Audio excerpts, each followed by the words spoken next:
okay? And she calls out Mm-hmm. the exact blind spot that you did not know was ruining your business. All right, she calls that stuff out. All Mm-hmm. right. So look, everybody, if you are scaling, trying to scale your business, if you're stuck, if you are spiraling, Rachel is the person you want in your corner. Everybody, man, please. I wish we could hear the applause. Okay, welcome, my friend, our friend, the CEO. Rachel Gary, what's going on? Hey there, man! That was an awesome introduction. He got it together today. But first, before we even get into the introduction, let's now talk about the National Black Radio Hall of Fame inductees. Get that up first, because you gave me my flowers. I gotta make sure you guys get yours, because We don't that's care the about no Thank flowers. you.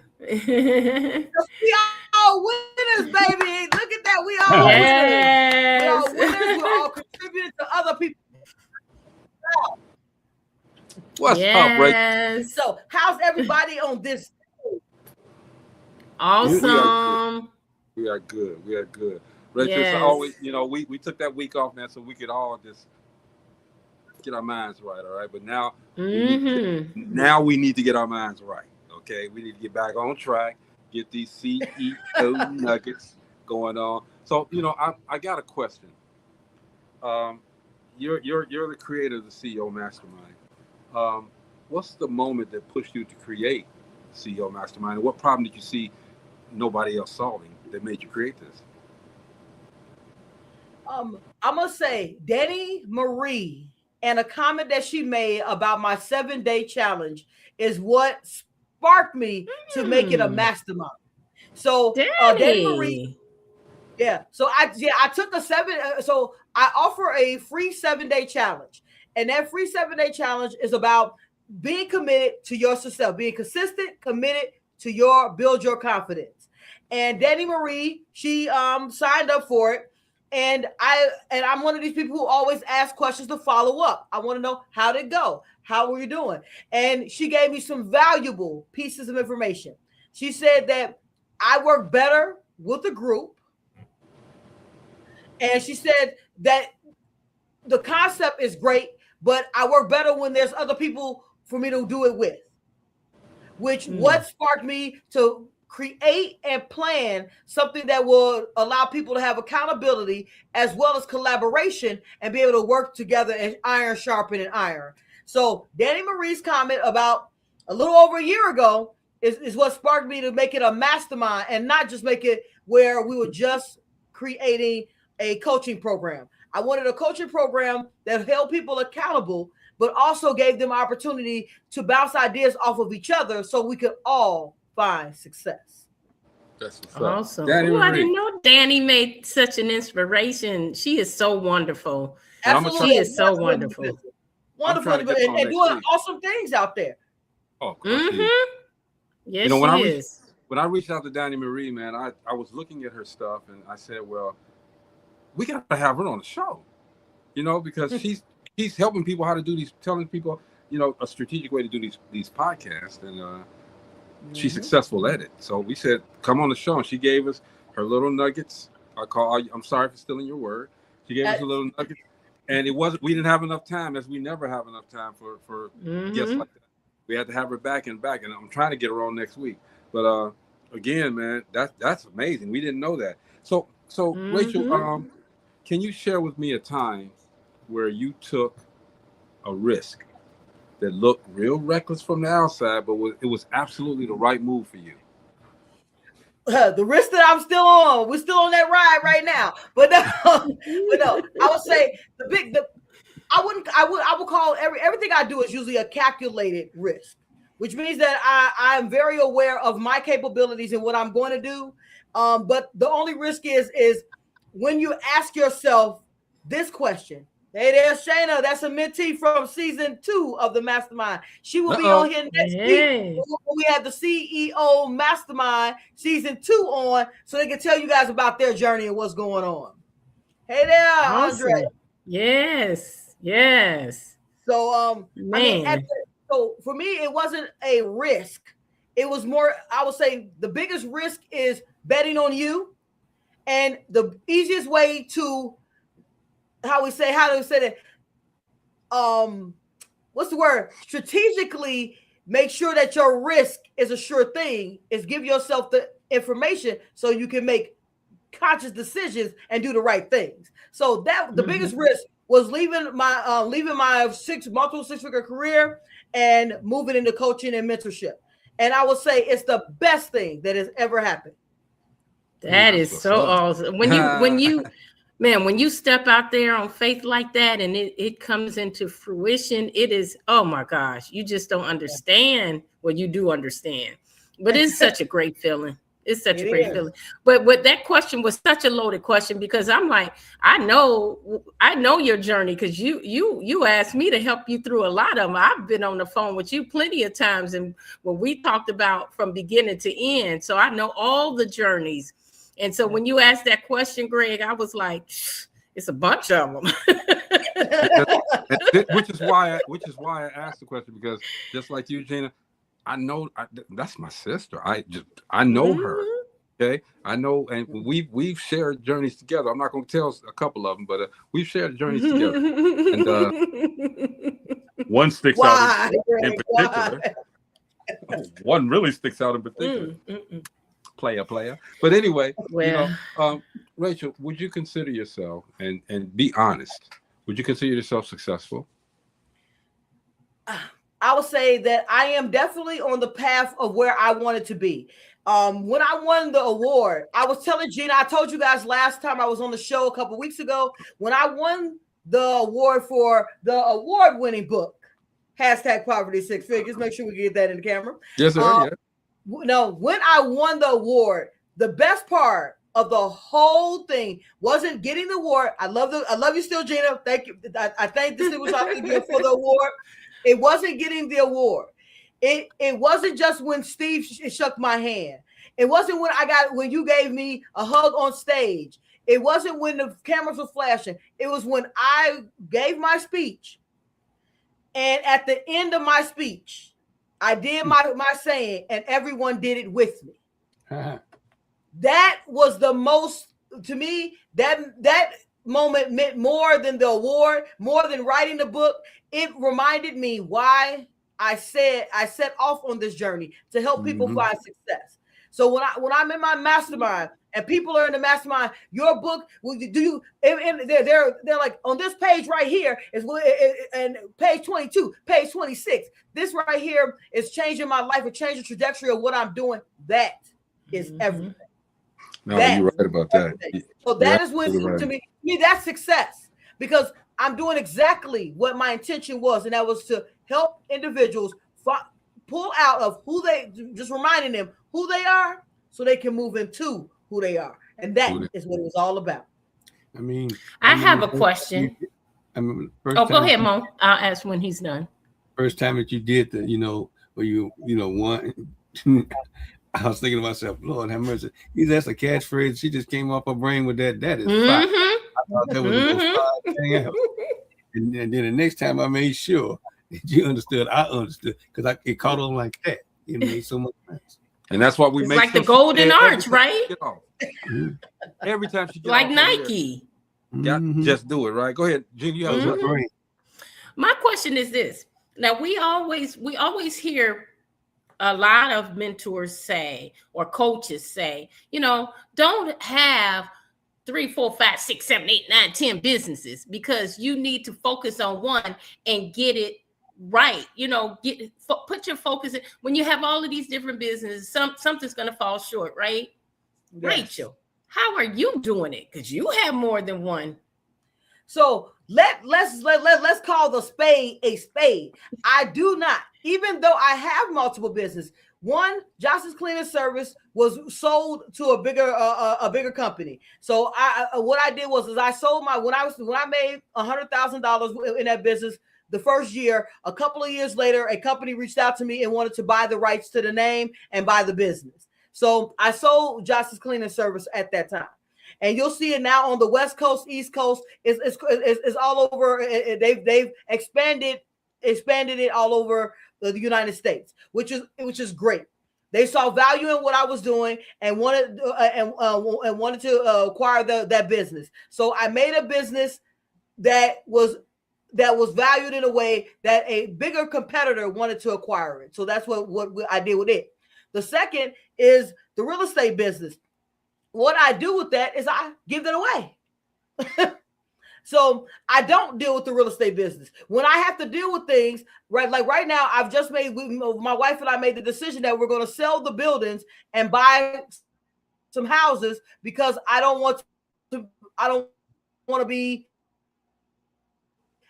manage a building. Mm-hmm. I'm used to.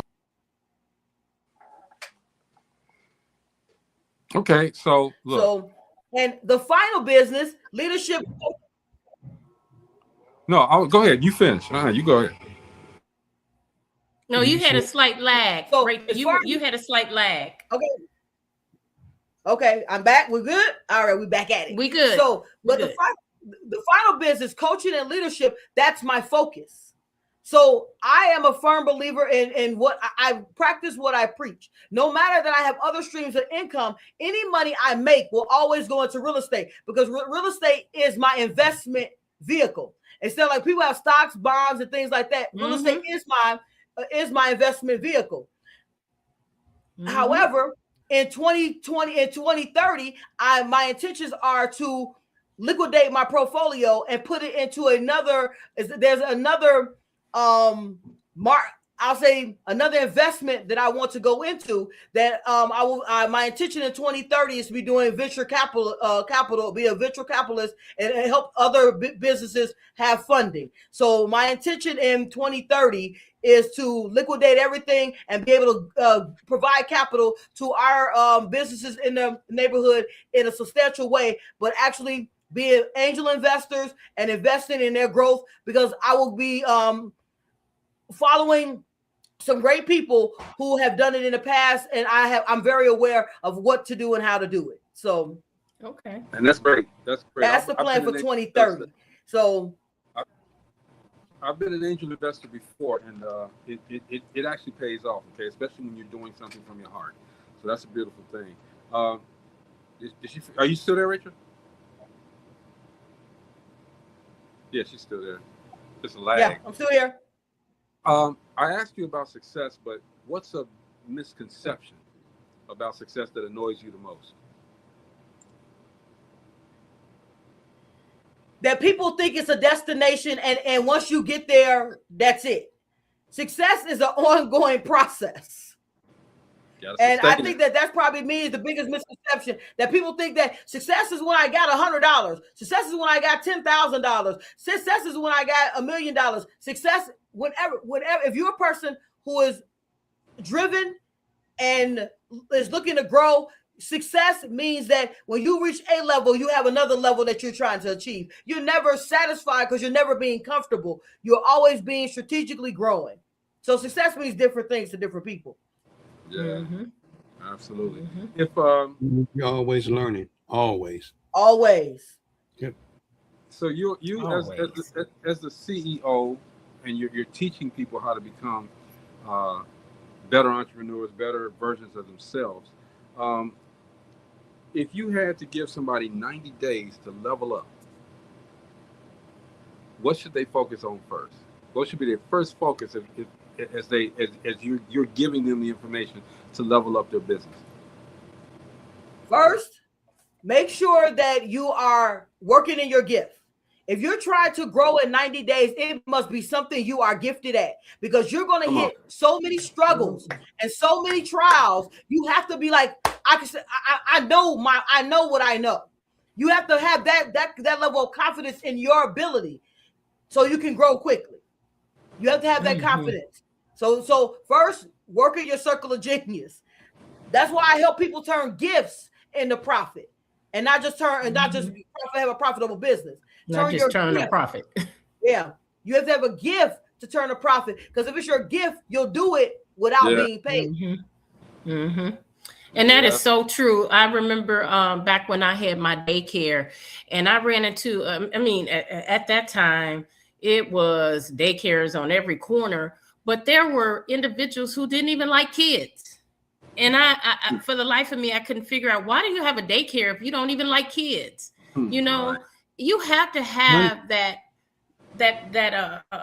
it has to be a desire. You have to have the desire. You know, I love children, and I love the fact that I can plant a seed with a child and they will carry it the rest of their lives. I have children from my daycare that are grown now that still reach out to me and say, because of you, I'm doing this and I'm doing that, and I learned that. And that was the thing that really, really stayed in my heart, is the fact that I can grow these children and help them to be a positive individual in society. And that's what my goal was. But I absolutely loved what I was doing. And it makes a big difference. If it's not a desire, you're not going to put all that hard work into it. Right. Correct. Right. So it's got to be the first thing. Like, Greg, did you love doing those videos? Or were you just doing it for money? Oh, no, I loved it. Right. So Mo, when you were working with the musicians, did you love what you do? Did you like muting yourself when you're supposed to be on the air? All I see is Mo's head, like the Bible guy. Which meant he loved it. Right. We know Mo loved what he was doing. So Gina, you work with real estate. Do you love what you're doing, or do you just like it? I love what I'm doing because I enjoy the fact that I can provide a roof over family's head, an affordable place to stay for individuals. And you know, I don't jack my rent up just for the money. I want people to be able to get into any of my homes and be able to sustain it. I don't want them to be in there for 6 months or a year and the rent is so high they can't even stay in there. And so my rent is pretty low.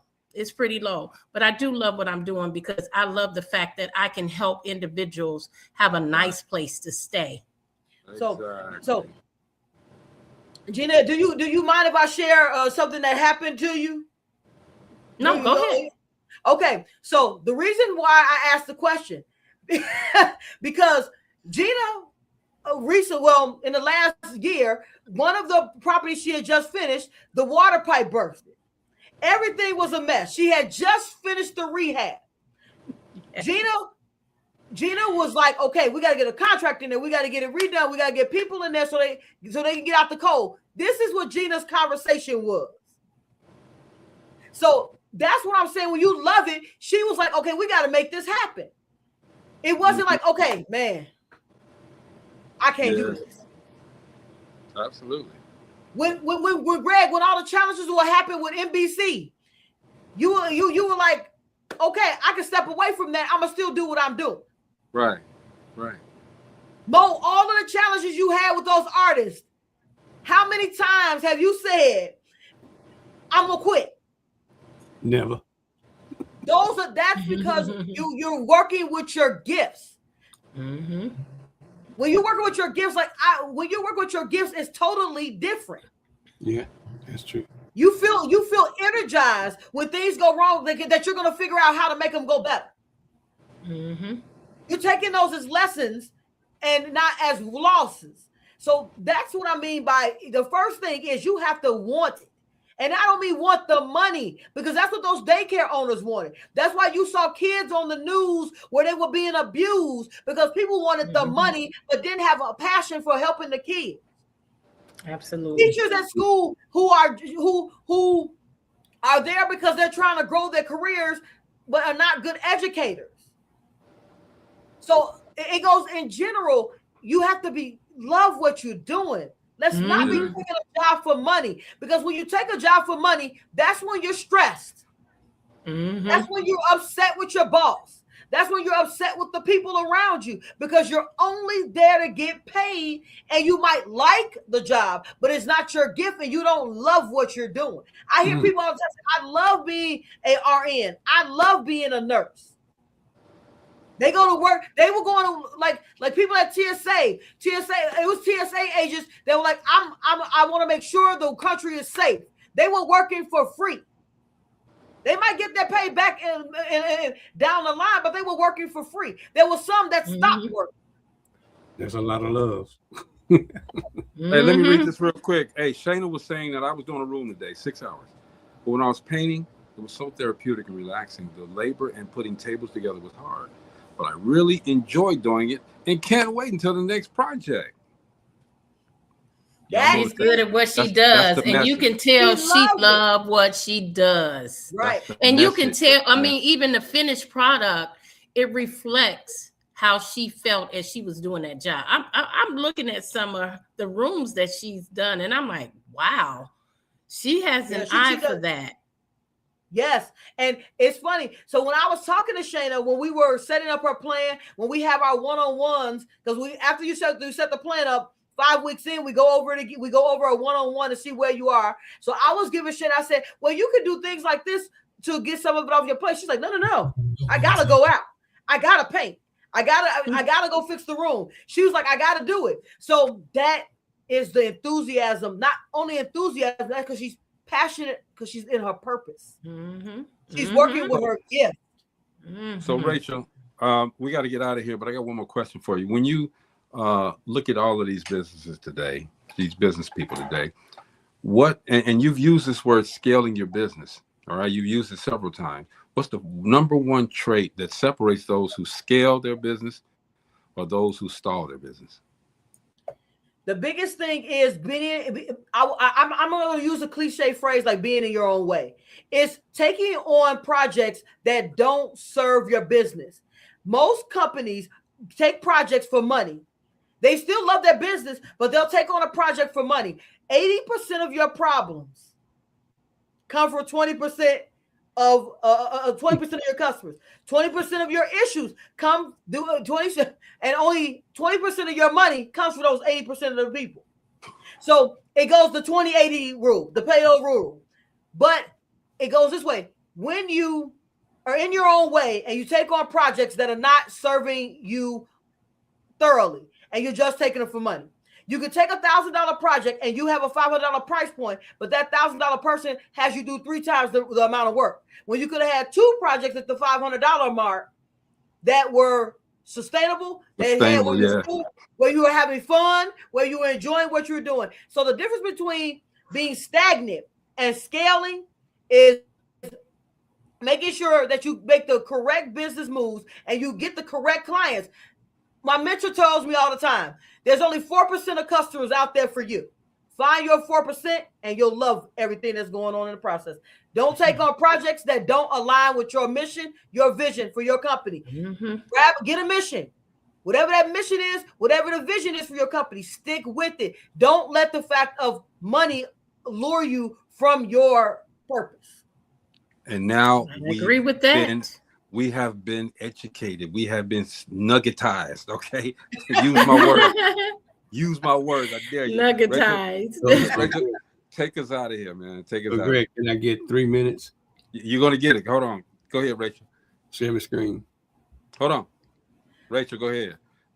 Guys, I appreciate every single week that we be right here on the Dope Living TV. I have the pleasure every week to share the stage. CEOs, stay focused on your growth. Your growth is paramount to the future of our country. Be the best version of you by getting assistance when you're not at the place that you want to be in. And until next week, right here on Dope Living TV with the National Black Radio Hall of Fame inductees, I want you guys to be up, out, and moving to the greatness we all know lies within who? You, baby.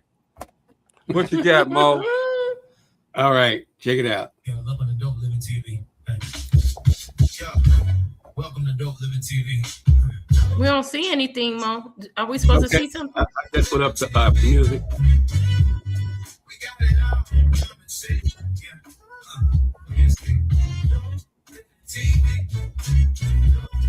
TV. Check us out. Come and see.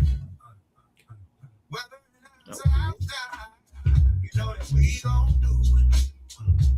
Make our own decision, turn around and still can do it. When you say the name, you know it's us, that's what we doing.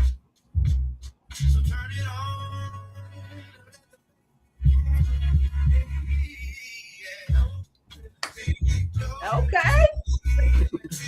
So Mo, what I'm gonna do, Mo, I'm gonna give you. I'm gonna take this off right now, Mo. All right. So what I'm gonna do is I'm gonna give you a. Well, we'll talk about that after the show. But Okay. that's dope. Okay, dope. Living TV. I thought I played that though already. I But anyway, already got a little gin going on in my head. That 90s vibe is there for real. Yeah, when I start back selling the sweatshirts and t-shirts, I'm gonna put one where you can just press the button and it'll come out on there. Press the button on your on your hoodie, and the song will come out. All right, Mo, you got something you want to say? Mo, you want to say something? Oh no, I want to get that out there, let you hear it. Yeah. That little production. Gina? You know what?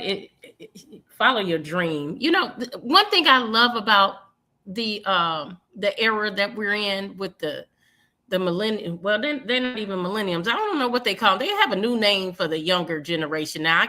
I don't remember what it is, but there's a new name. The Scoopitariums. No, that's not it.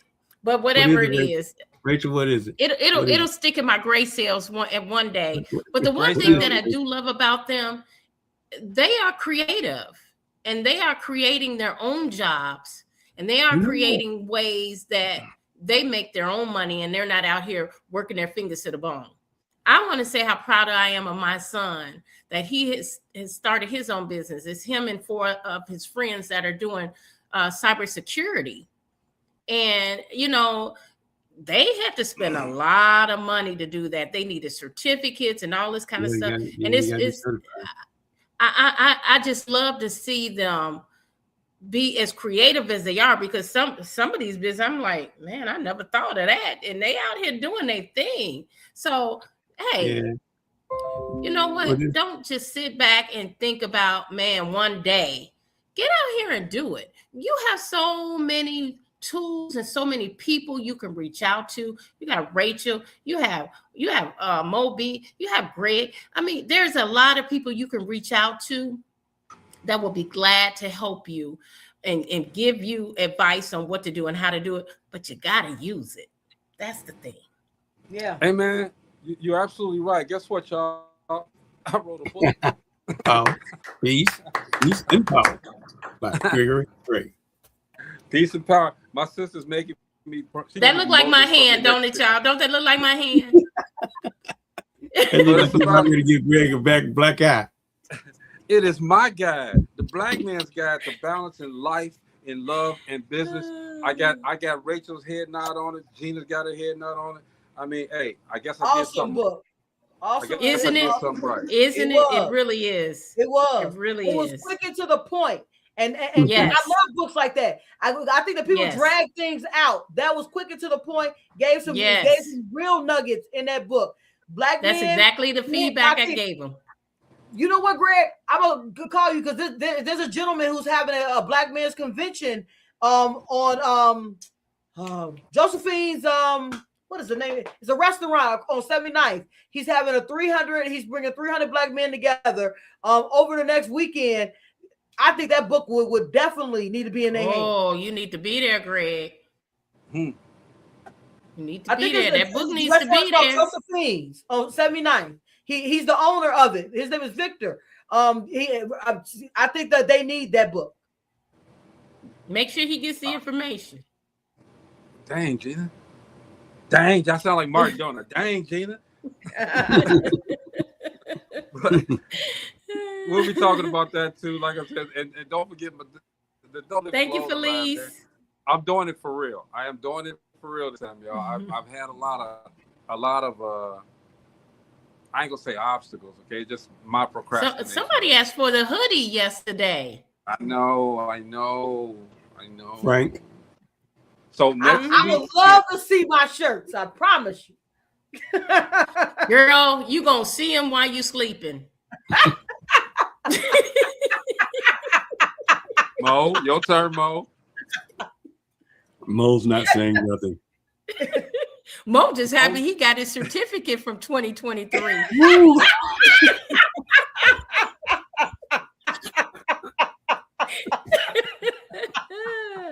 I really like that one though. That one right there, I really like those. That is I nice. really like those. And that would be good on Juneteenth too. Yeah. I like the white one. Which one? That Yeah, one? that's the No, one. the white hoodie. That one right there. And that got Dope Living All right, TV on. get the cracker lacking, bro. Get the cracker lacking. Oh yeah, we are. I'm on it. Next Saturday we're gonna start production. I've already got everybody ready. Next Saturday we're gonna start producing, and I'm gonna do 100 shirts, hoodie, mix, whatever. I'm gonna do 100 of them. All right. I hope to sell them out that week. If I sell them out that week, then we're gonna mass produce. All right. So we're gonna be all right. We're gonna be all right. Nice for you to have them for that 350 man salute thing. Jesus Christ, this is Dope Living TV. All right, y'all. Understand. Understand that we are here for you. Okay, Rachel, watch. I gotta say this. Now, this is how you're in your own way. I want you guys to hear this. This is how you're in your own way. Now, you see how he's shutting us down. We trying to help him make more money and help more people. And don't shut us down. Yep. We want to see you win and them That's win. right. That's Your right. book, That's your right. book will help them win. We want to help them win. That's why That's you right. wrote it. You wrote it to help them Exactly. win. Don't get mad at us. Not to put it on the shelf. Yo, this is Tony Terry, and you're watching Dope Living TV. He can't shut us up. Anyway, man, look, Rachel, thank you for coming to the show and inspired. We back, y'all. On these Thursdays, we are back getting this Don't leave, business, Rachel. All these right. nuggets. We're getting these nuggets, y'all. Okay, and we are so grateful. Thanksgiving, be thankful, okay, but be thankful every day, all right, because we have an opportunity to be sitting here with the leadership coach, Rachel Gary. Thank you, Rachel. Yes. We appreciate Most definitely. you. Always love to spend time with the National Black Radio Hall of Fame inductees every day. No, we love to spend time with family. That's what we are. That's what we are. We love you. We love Damn the you. titles. Nothing you can do about it. Damn the title. right. We don't care about the title. We don't care about them. Y'all titles. getting so gooey. Come on now. Anyway, Good. y'all have a great weekend. Dope Living TV Live. Look. We're going to see y'all on Monday, all right? Peace.